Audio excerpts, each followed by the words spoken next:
welcome to a new episode of TechTalk Dudes. As you know, I'm Pim, and I'm here again with my partner in crime, Ronnie de Jong, technical security specialist within Microsoft.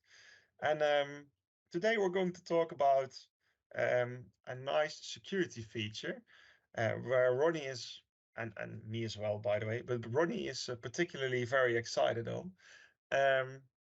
And it's called vulnerability management. Isn't that right, Ronnie? That's true, Tim. Thank you. Thank you for having me, and welcome to another episode of TechTalk Dudes. And indeed, I'm quite excited about a feature known as Defender Vulnerability Management, which I really like to share with my perspective and experiences and what the value add is of vulnerability management. True, Tim. Cool. Yeah, as far as I know, I'm more or less, of course, a user of a lot of software on my machine. Yeah.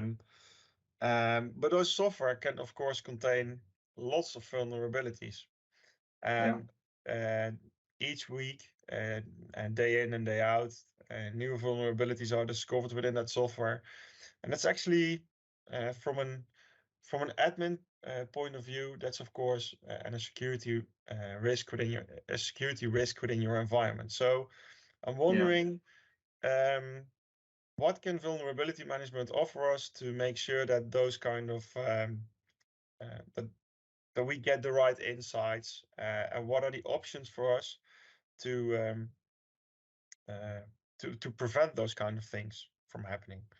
Yeah. Yeah, what you're saying is correct.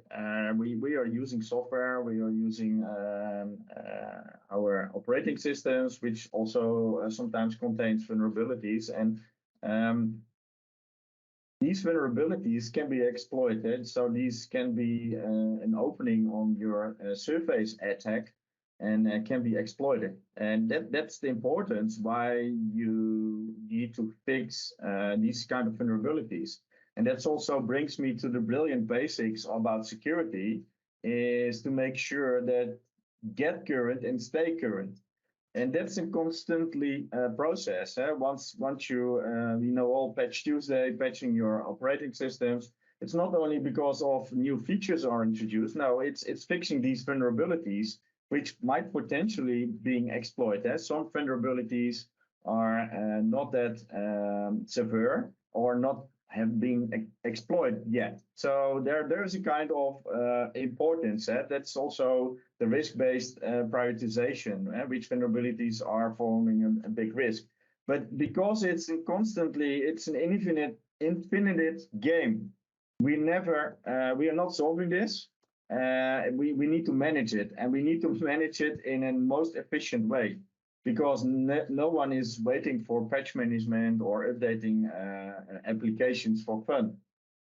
So it's part of our security posture, and that's where vulnerability management comes in. It's constantly discovering and monitoring your landscape about the application being used, prioritizing which vulnerabilities are critical and needs to be as soon as possible being addressed, and also keeping track of the remediation of these vulnerabilities. And one important thing to mention, Pim, is not only the applications or your operating system. Vulnerabilities can be also part of your hardware. When we are talking about firmware, for example, vulnerabilities can also reside in that supply chain. And so from the chip to the cloud, but also the browsers. If you're using browser, you might sometimes using extensions. These kind of extensions, browser extensions, can also contain vulnerabilities. And that's, it's not only applications. The application landscape is broad and varies. So that's the whole thing of why vulnerability management can be challenging. So that's in short. That's at least why the importance of vulnerability management and how we can address that now. Okay, and let's say I'm I'm an E5 customer. What would be there for me within Defender for Endpoint, and where should I start basically if I haven't done anything about this particular topic?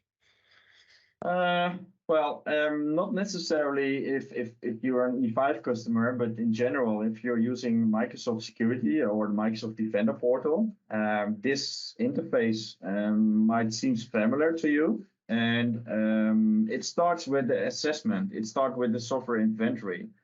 And as part of the Microsoft 365 Defender portal, you have a vulnerability management, as you can see here. And the vulnerability management contains several sections like recommendations, remediations, inventories, weaknesses, and that's shaping vulnerability management. So it starts first with the inventory, knowing what's going on in your environment.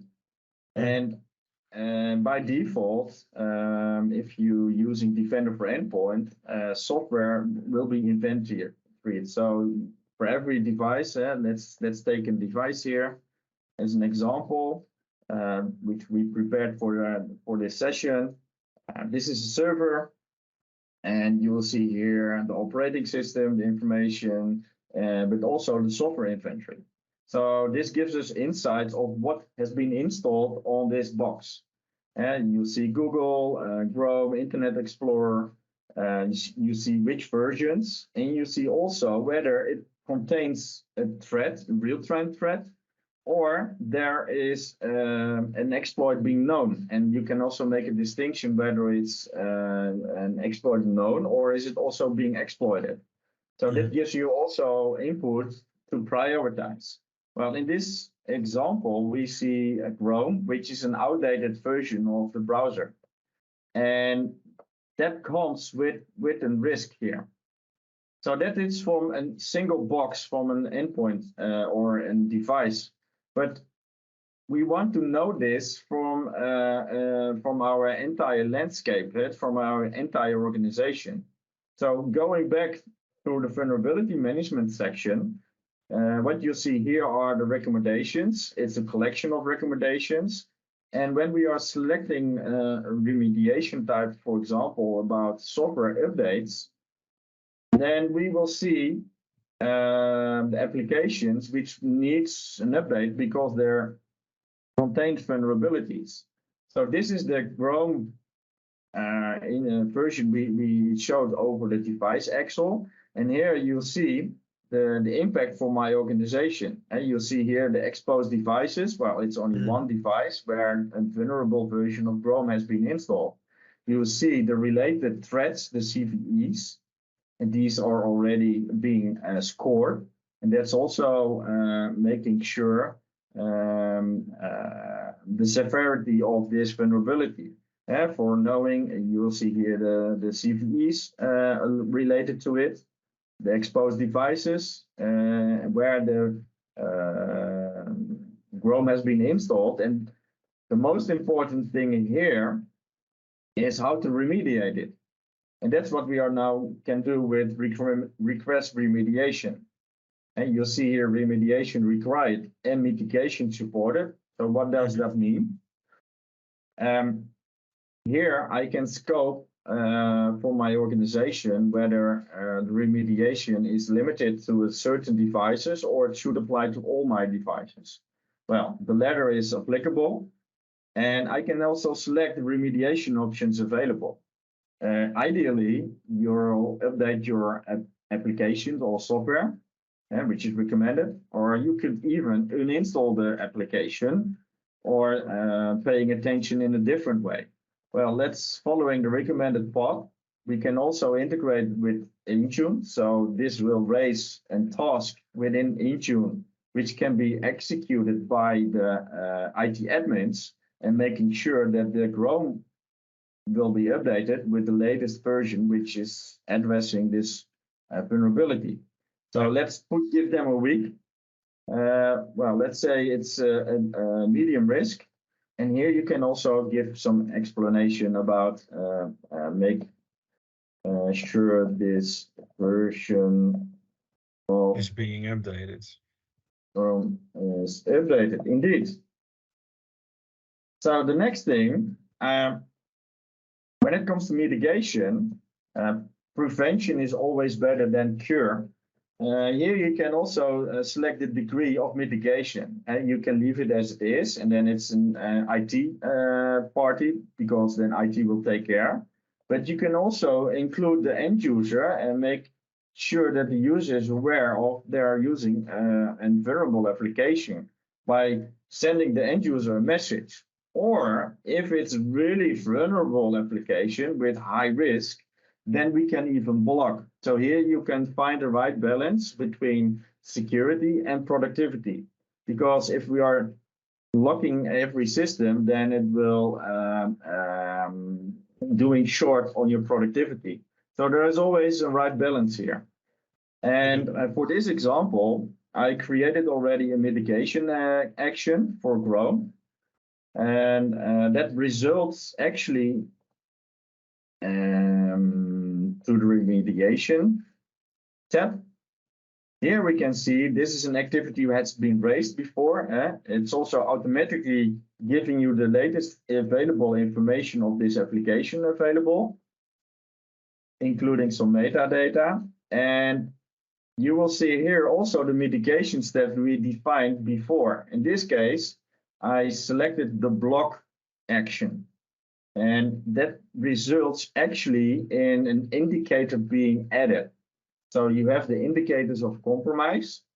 And by selecting the block mitigation, the hash of the executable will be added as a block. Here we see that. That means that newer versions of Chrome, for example, won't be impacted by this particular. Exactly, because they do have another file hash. Yeah. So how is this looking from an end user perspective? So here we have a box defined. This is a Windows Server 2019. One of the prerequisites to make this work is that you have enabled on the tenant level a few things. First of all, the Defender agent must be in active mode. So the AV must be an active mode, so not in passive, otherwise it won't work. Further on, for your tenant level, you need to make sure that you allow our block file feature is switched on. And the third and last one is to make sure that you are enabled cloud protection. Well, this is a server box, and one of the great features I really like of Defender for Endpoint is endpoint security policies.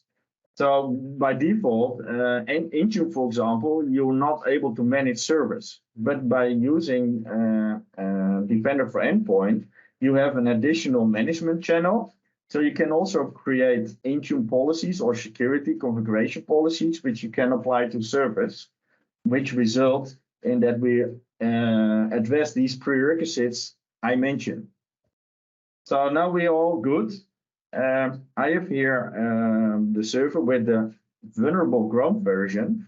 So as an end user, I'm trying to start this application. And what you see here, it has been blocked. And you see here also a notification in the history. For better protection, your organization requires you to update a more recent version of Google Chrome. So this is the outcome of actually blocking it. If we selected the warn option, the mitigation, then it would just give me a toast message, but allowed me to use Chrome, for example. Yeah, which would be better because the user now needs to download, I think, the new version from via another browser and then updates his Chrome. I think at least that would be the procedure because there's no way he can update. No, yeah, exactly. And ideally, we don't want to bother our end users by installing their most recent software. Ideally, the IT department will take care of it. And that's also getting back to the process. By the way, you'll see in the event log, actually the evidence that we showed before in the demo. And you'll see that the application Chrome has been blocked, and the category, the detection, source, and also the engine being used based on Defender for antivirus. So this is actually, Pim, the demo I had in mind. But yeah, just a quick quick question. You also mentioned not only software but drivers, firmware, those kind of things. Where would I be able to see that if I would want to take a step further within the vulnerability management part? Yeah, that's a good one. Because vulnerability management we briefly discussed is not only limited to blocking vulnerable applications, where we have with E3 and E5 we can inventory the vulnerable application. With the add-on with vulnerability management, we can not only block these applications, but one of the other great features is give us also insights. We talked about a browser, outdated browser, but browsers are also using extensions, and extensions can also be misused and can contain vulnerabilities. So one of the features which are shipped with vulnerability management is also reporting out on vulnerable extensions, as you can see here. This is an example. The permissions, what the extension has. So you know also not only that you have a vulnerable extension, but exactly what the risk is of that extension. And based on that, you can take actions. Another thing is which you can check on is certificates. This your entire certificate lifecycle. Whether it's containing weak algorithms or the certificates being used which are expired, or it has a short key length, which may not comply to certain regulations. That's also something you can keep track on. And the latter is that vulnerabilities, they're contained not only in applications or in operating systems, but can be also in hardware. So covering the full supply chain, we can also keep track of vulnerabilities in firmware, in hardware, for example. And as of today, we are now just supporting Intel, the major vendors, hardware vendors, to keep track on these vulnerabilities. Yeah. Okay. So that's a great addition if you want to go further than just only your software, right? Yeah, and to be honest, Pim, it contains a lot of more. It also contains network shares, for example, analysis on network shares and which are misconfigured or other things which contains the vulnerability. So yeah, it's a great feature, great add-on to consider, and makes your life from an IT admin and a sec admin perspective way more easier to mitigate risks. Yeah. So just to give a quick recap, if I understood it right, so enable the feature on your tenant level, make sure that the block mode, make sure that the cloud protection feature is then turned on, that of course your Defender for Endpoint is deployed to get those insights, and based on those insights, you can make those you can request remediation actions wherein you, for example, at least inform your packaging department, which could in this case also be Intune, correctly, if I'm correctly, to update those applications, and eventually you can provide a warn message or a block message to your end users to prevent those critical vulnerabilities from being used. Yeah, that's correct. That's a good summary, Pim. Any last tip maybe for the watchers or watchers? Yeah, what I mentioned there, we are not going to solve this problem, and this problem will remain forever as long as we are using applications and computers. But yeah, make your life easier, and based on a risk-based approach, addressing your vulnerabilities, and first start is gaining insights, and based on that you can define your mitigations. And yeah, vulnerability management as an add-on on top of E5 or E3 makes your life easier and more secure. Yeah. Okay. Well, thanks for this. Those great insights. Thanks for providing me the opportunity to learn a bit more about vulnerability management, of course, and not only me but also the persons who are watching. You're most welcome. Okay, so next week again, I think, but on a different topic, of course. So yeah, thanks for being here with me, Ronnie, and thanks for watching to this Tech Talk recording. And we hope to see you soon again. Yeah, thank you all. Bye bye. Bye bye.